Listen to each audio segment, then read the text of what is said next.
지난주에 우리는 요한복음 5장에서 38년 된 병자가 예수님을 만나고 치유받는 장면을 함께 살펴보았습니다. 예수님은 내가 낫고자 하느냐라고 질문하셨는데요. 이것은 포기하고 좌절해 있는 병자에게 다시 새로운 소망을 불어넣어 주시는 예수님의 말씀이 되겠습니다. 그리고 나서 일어나 내 자리를 들고 걸어가라 라고 말씀하셨습니다.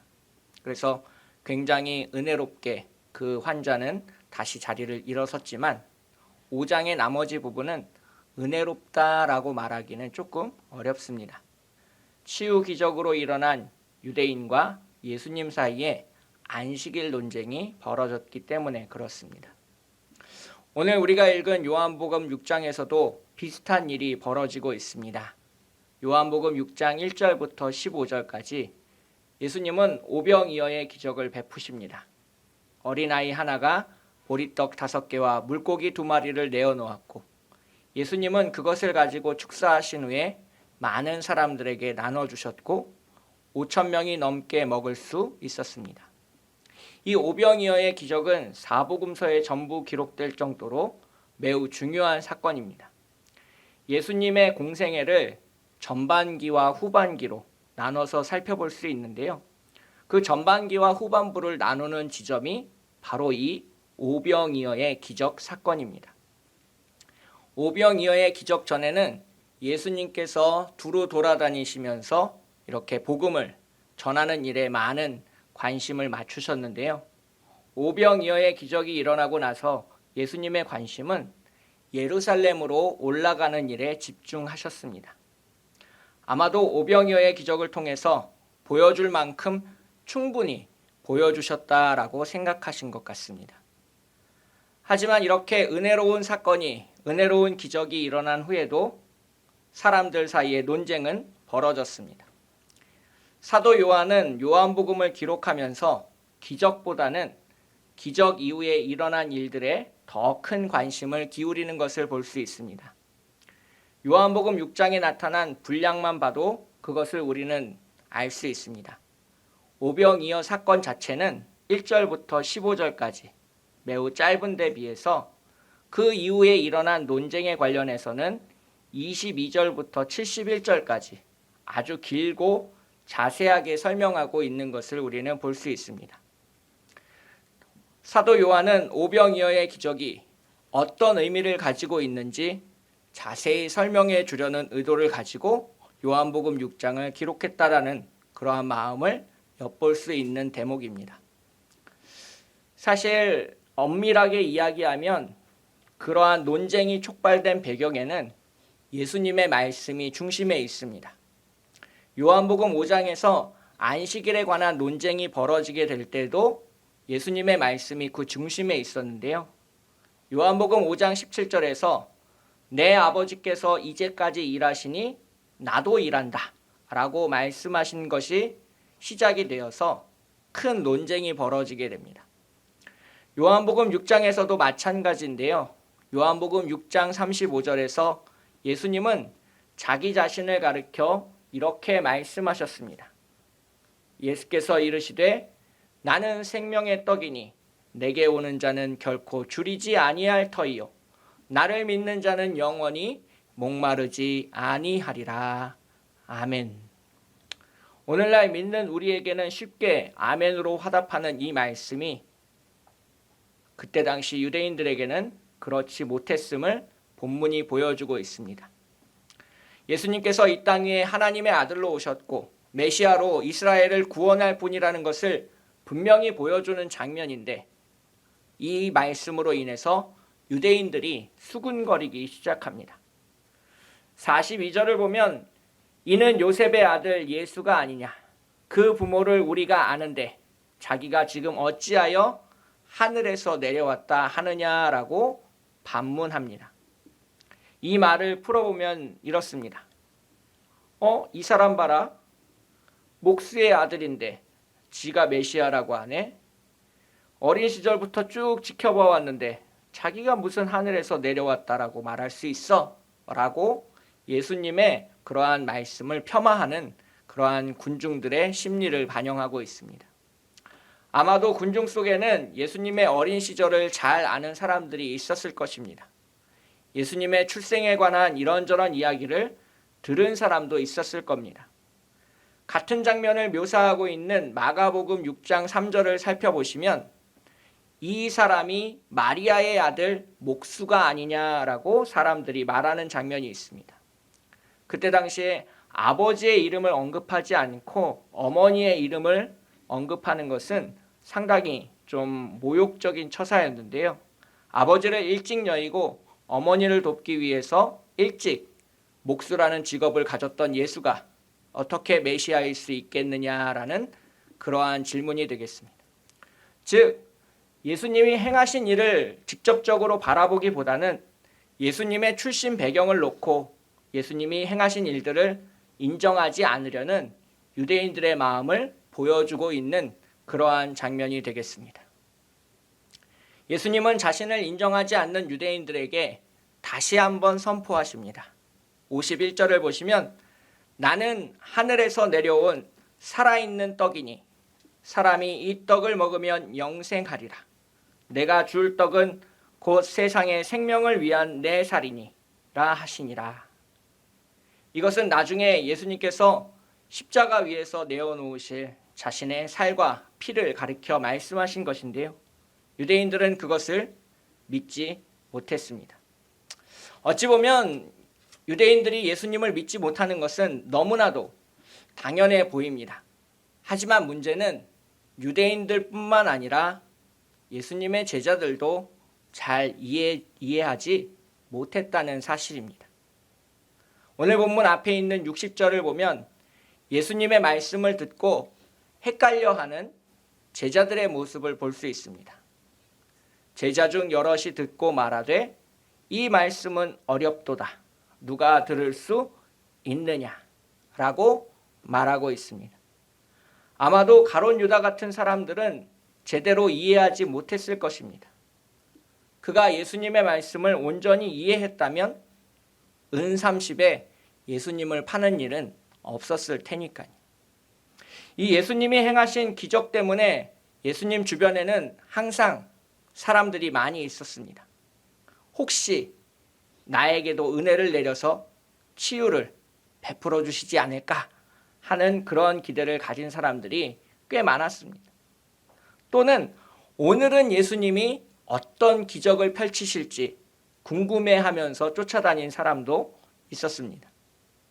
수많은 사람들이 예수님을 따라다녔고 예수님이 가시는 곳 어디에나 구름같이 많은 사람들이 몰려들었지만 예수님은 그것을 별로 탐탁하게 생각하지 않으셨습니다.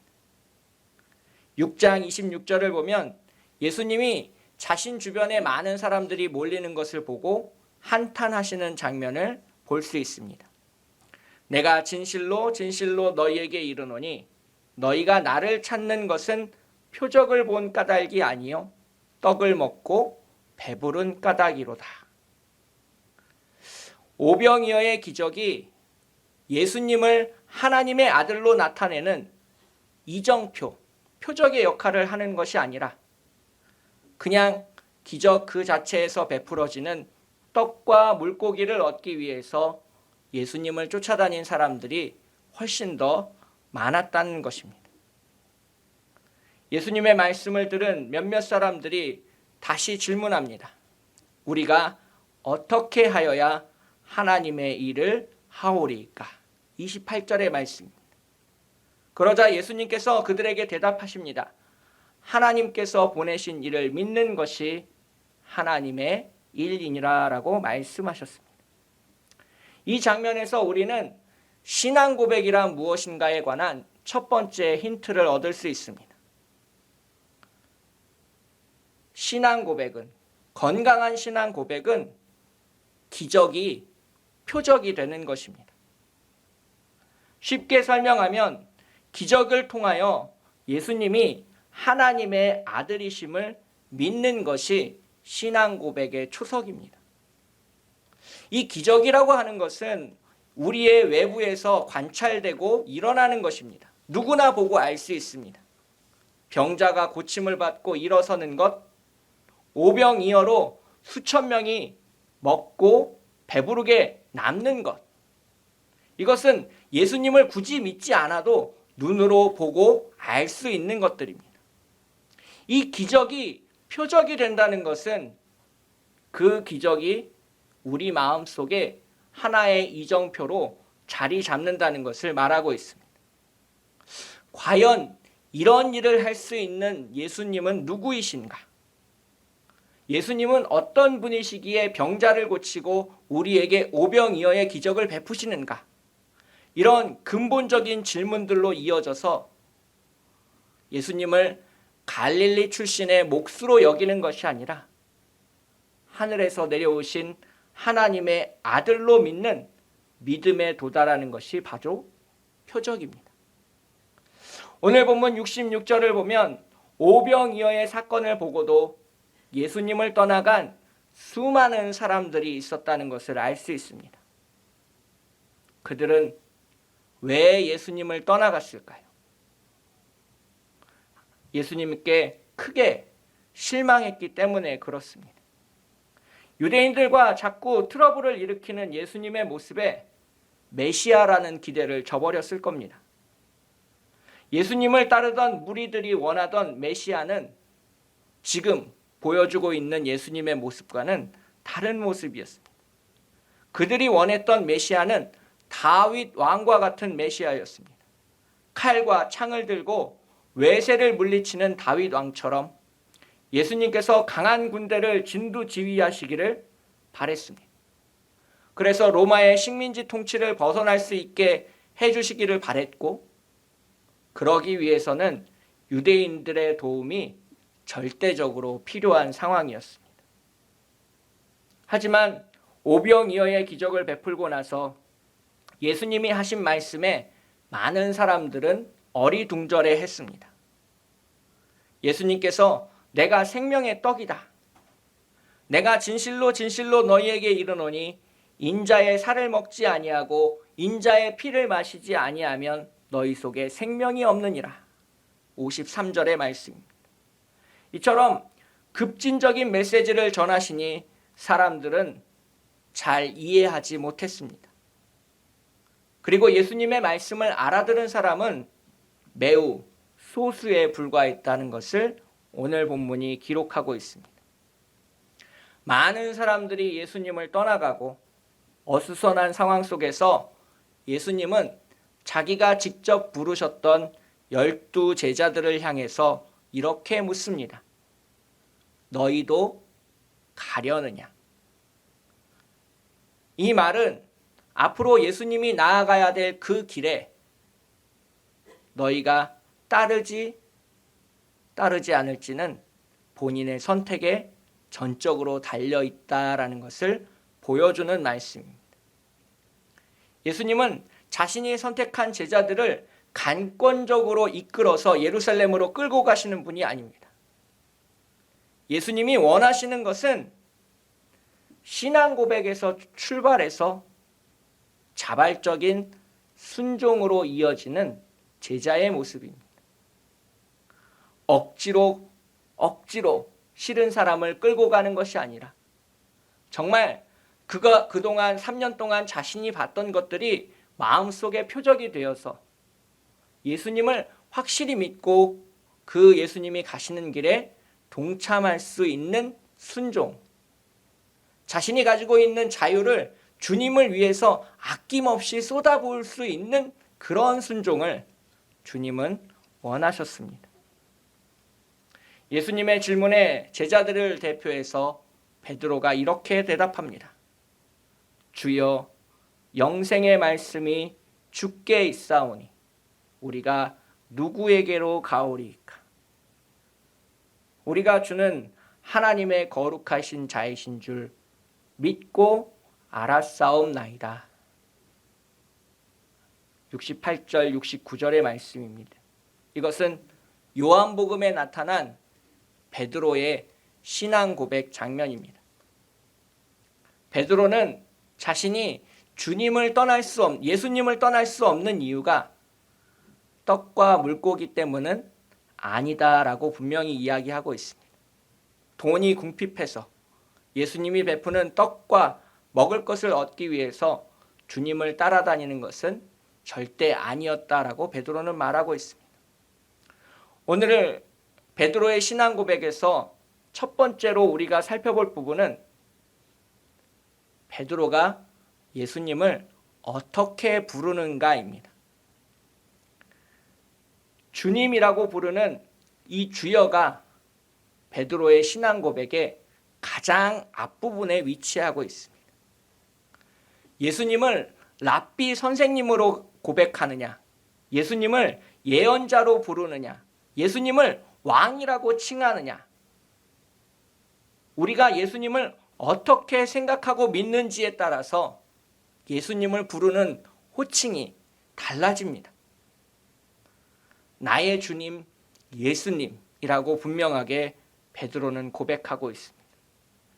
여기서 주님이라는 것은 자신이 가지고 있는 자유를 전부 맡겨서 순종하고 따라야 될 분이다라는 것을 분명히 보여주고 있는 것입니다. 그 주님을 향해 베드로는 두 번째로 이렇게 신앙 고백하고 있습니다. 영생의 말씀이 주님께 있습니다 라는 고백입니다. 이 영생의 말씀이 주님께 있습니다 라는 이 두 번째 고백은 예수님 곁에 남아있는 사람과 예수님께 실망하고 떠나간 사람들을 구분짓는 아주 커다란 잣대이고 핵심적인 내용입니다.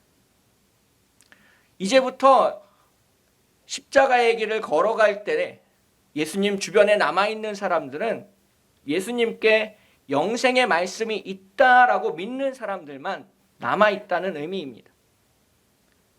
기적이 신기해서 다른 사람들이 가니까 나도 동참해 보고자, 혹은 내가 가지고 있는 문제를 해결해 보고자 예수님을 따라갔던 사람들은 그 지점에서 걸려서 다 떠나가고 주님께 영생의 말씀이 있습니다 라고 고백하는 사람들만 남았다는 것입니다. 그렇지 않은 사람들, 떠나간 사람들은 예수님을 따라다니면 좋은 일만, 행복한 일만 있을 줄 알았던 사람들입니다. 그랬던 사람들이 작은 분쟁에 놀라 예수님 곁을 떠나가고 있는 것입니다.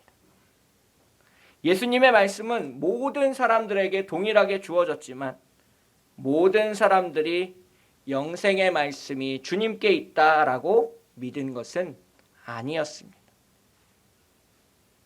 또한 베드로는 이 영생의 말씀을 들은 사람은 다른 이에게로 갈 수 없다라고 말하고 있습니다. 요즘 시대에도 그런 사람들이 있습니다. 마음의 평안을 얻기 위해서 종교는 갖고 싶은데 잘 믿어지지 않는 그런 사람들입니다. 이리 기웃 저리 기웃하는 사람들을 보게 됩니다. 교회도 출석해보고 절에도 다녀보고 성당에도 들락달락하는 사람들입니다. 그런 사람들의 특징을 보게 되면 자신이 고백할 만한 신앙은 하나도 없다는 겁니다. 문제는 그렇게 기웃기웃거리는 사람들뿐만이 아니라 오늘날 많은 그리스도인들이 신앙 고백 없이 신앙생활을 해나가고 있다는 점입니다.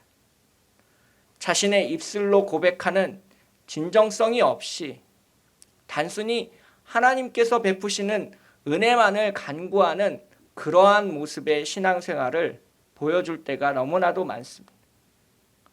이런 사람들의 특징은 교회에 작은 분쟁만 일어나도 그 교회를 떠나고 만다는 겁니다.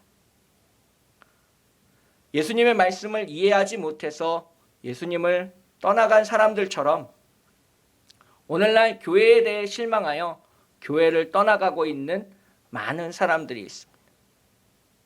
예수님께서 12 사도 위에 세우신 교회에 대한 신앙 고백 없이 건강한 신앙 고백을 하기는 어렵다라는 것이 성경이 우리에게 최종적으로 전해주고 있는 말씀입니다. 마지막 세 번째로 베드로는 신앙 고백 가운데 믿고 알았다라고 고백하고 있습니다. 여기서 중요한 것은 믿음이 먼저라는 겁니다. 예수님이 행하신 모든 일들을 이성적으로 판단하고 그것을 이해하고 따르는 것은 불가능하다는 의미입니다. 주님의 말씀을 믿고 그 길을 걸어가다 보면 언젠가는 알아지게 되는 겁니다. 이스라엘 백성들은 자신들이 왜 애굽을 떠나서 출애굽 광야에 들어섰는지 잘 알지 못했습니다. 그래서 사사건건 불평과 불만으로 가득했습니다. 애굽에서 배부른 생활에 익숙해져 있었던 이스라엘 사람들은 광야에서 배고픔과 부족함을 경험하자 모든 비난의 화살을 모세와 하나님께 돌렸습니다. 그러한 출애굽했던 이스라엘 백성들이 진정한 출애굽의 의미를 깨닫게 된 것은 훨씬 나중의 일이었습니다. 실제로 자신들이 출애굽하고 있는 동안에는 그 의미를 잘 알지 못했습니다. 오늘 본문 속에 등장하고 있는 베드로와 12 제자들도 마찬가지입니다. 예수님이 걸어가고 계시는 이 십자가의 길의 의미를 잘 알지는 못했습니다. 그들이 십자가가 가지고 있는 그 의미를 온전히 이해하게 된 것은 훨씬 나중 예수님이 부활하신 이후의 일이었습니다. 믿고 알았다. 이것은 베드로의 삶과도 연결되어 있는 것입니다. 처음에 자신이 가졌던 믿음이 진짜가 아니라는 사실에 눈물을 흘린 사람이 바로 베드로였습니다. 베드로는 그만큼 순수했습니다. 베드로는 예수님을 배신했지만 그래도 끝까지 예수님의 곁을 지키려고 노력했던 사람들입니다. 다른 제자들은 몽둥이를 든 사람들이 나타나자 뒤도 돌아보지 않고 다 도망쳤는데 그래도 베드로는 예수님을 구출해 보고자 마지막까지 기회를 엿보던 사람이었습니다. 우리는 쉽게 예수님을 배반하고 예수님을 향해 욕을 뱉은 베드로를 손가락질합니다. 하지만 우리가 실제로 그 예수님의 시대에 살았다면 우리는 오늘 본문 66절에 속한 사람처럼 진작에 예수님께 실망하고 돌아선 사람에 속했을 확률이 훨씬 더 높습니다. 오늘 본문을 갈무리하면서 몇 가지 질문을 던져보고자 합니다. 이 베드로의 신앙 고백을 살펴보면서 우리의 신앙 고백은 어디에 서 있는가를 적용하고 살펴볼 필요가 있습니다. 베드로는 예수님을 주님이라고 불렀습니다. 나에게 과연 예수님은 어떤 분이신가? 정말 베드로가 말하고 있는 것처럼 나의 주님이라고 우리는 말할 수 있는가? 정말 나의 생명을 걸고 나의 모든 자유를 걸고 내가 가지고 있는 전부를 걸고 주님을 따르겠다라고 우리는 말할 수 있는가? 베드로의 신앙 고백이 우리에게 묻고 있는 첫 번째 질문입니다. 두 번째는 예수님이 하신 말씀이 정말 영생의 말씀으로 우리 안에 살아 역사하고 있는가 하는 겁니다. 단순히 부적처럼 그 말씀을 내 집 문 앞에 붙여서 액땜을 하려는 그러한 마음은 우리 속에 없는가? 정말 살아계신 주님을 우리 속에 영접하고 그 생명의 말씀이 우리 속에 역사하여 내가 인생의 가장 중요한 결정을 할 때도 그리고 선택을 할 때도 주님의 말씀에 따라 결정할 수 있는가? 베드로는 우리에게 두 번째로 묻고 있습니다. 마지막 세 번째로 베드로는 믿고 알았다라고 고백하고 있습니다. 우리는 주님이 우리에게 가지고 계신 계획을 전부 알 수는 없습니다. 중요한 것은 다 알지 못해도 다 이해하지 못해도 주님을 따라갈 수 있는가 하는 겁니다. 주님을 따라가다 보면 가시밭길도 만나게 되고 십자가도 짊어져야 하고 때로는 우리 자신을 전부 내려놓아야 되는 어려운 순간을 맞이할 때도 있습니다. 그때마다 다 이해를 구하고 동의를 구하고 주님을 따라간다면 베드로가 말한 신앙 고백과는 거리가 있을 겁니다. 구름 속을 헤쳐가는, 안개 속을 헤쳐가는 그러한 상황 가운데서 주님이 말씀하신 그 길을 걸어가고 있는 사람, 오늘 베드로가 고백하고 있는 신앙 고백처럼 우리는 과연 살아가고 있는지 저부터 한번 집에 돌아가서 질문해 보도록 하겠습니다. 함께 기도하겠습니다. 사랑과 은혜가 풍성하신 하나님 아버지,